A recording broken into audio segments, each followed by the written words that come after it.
इस श्लोक में एक विशेष बात कही है नारद जी ने। चक्रुः कृपां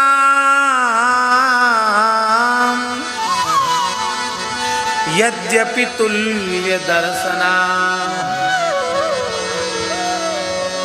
यद्यपि तुल्य दर्शना तथापि कृपाम चक्रुः। यद्यपि संत समान दर्शी होते हैं, समदर्शी होते हैं, गरीब अमीर और ऊंच नीच का भेद उनके चित्त में नहीं होता है, लेकिन उन संतों ने मेरे ऊपर विशेष कृपा कर दी। क्या कृपा की? विशेष कृपा क्यों की? नारद जी कहते हैं जिस व्यक्ति के जीवन में 4 गुण होंगे उसको महत पुरुषों की कृपा का पूरा लाभ मिल जाएगा। ये बहुत सुंदर श्लोक है इस पूरे अध्याय का। ते मयि अपेता खिल चापलेर्भके, ते मयि अपेता खिल चापलेर्भके, दान्ते धृत क्रीडन के नुवर्तिनी, दान्ते धृत क्रीडन के नुवर्तिनी, चक्रुः कृपां यद्यपि तुल्य दर्शना, चक्रुः कृपा यद्यपि तुल्य दर्शना, शुश्रूषमाणे मुनयो उपभाषिणी, शुश्रूषमाणे मुनयो उपभाषिणी। नारद जी कहते हैं यद्यपि संत समदर्शी होते हैं पर मेरे ऊपर विशेष कृपा उन्होंने की, क्योंकि मुझ में 4 गुण आ गए थे। ये 4 गुण स्वामी जी जिसमें होंगे उस पर संतों की पूरी कृपा हो जाएगी। पहला गुण, मयि अपेत अखिल चापलेर्भके। अर्भके माने बालक होने पर भी मुझ में चंचलता का नितांत अभाव था। जो प्रकृति से चंचल होते हैं उनके द्वारा महत् पुरुषों की बार बार अवज्ञा होती, उससे वे लाभ से वंचित रह जाते हैं। तो प्रकृति से ही अचंचल होना चाहिए, शांत दांत और गंभीर प्रकृति का होना चाहिए। दूसरा,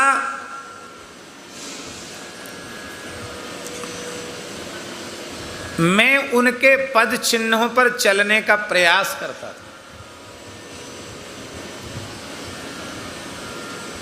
अनुवर्तन, दूसरा गुण क्या बताया नारद जी ने? अनुवर्तन, उनके पीछे पीछे चलना। व्याकरण में अनुवर्तन जानते किसको कहते हैं? ऊपर से सूत्र से कुछ पद नीचे वाले सूत्र में आ जाते हैं, उसको अनुवर्तन कहते हैं। संतों के गुण हमारे में आवें, इस साधन में मैं लगा रहता था। तीसरा,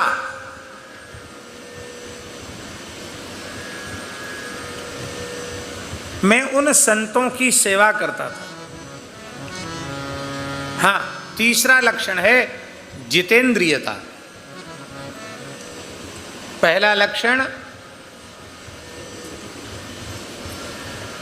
चंचलता का अभाव, दूसरा लक्षण जितेंद्रियता, तीसरा लक्षण संतों के पद चिन्हों पर चलना, और चौथा लक्षण अल्प भाषण।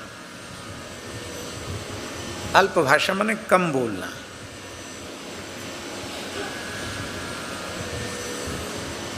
बहुत अधिक बोलने से अवज्ञा होती ही है। आप कहेंगे हम तो चुप बैठे, आप ही बोले चले जा रहे, तो आप क्यों बोल रहे? आप ही चुप रह जाओ।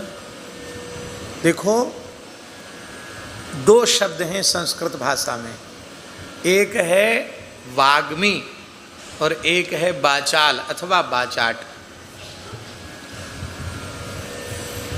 और दोनों शब्दों का अर्थ बहुभाषण में है।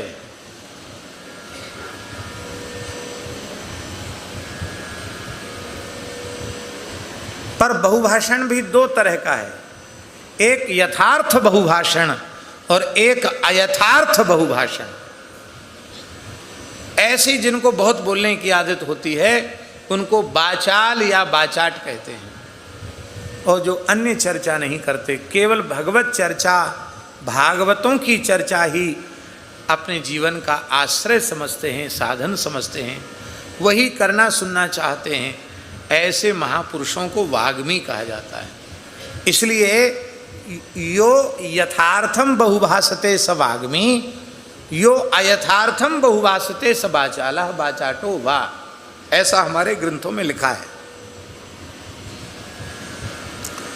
तो भगवत चर्चा करना, भगवत गुणगान करना, उसमें दोष नहीं है।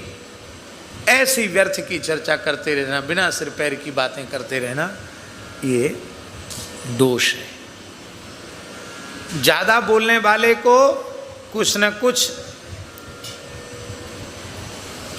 उसके द्वारा अवज्ञा हो ही जाती है।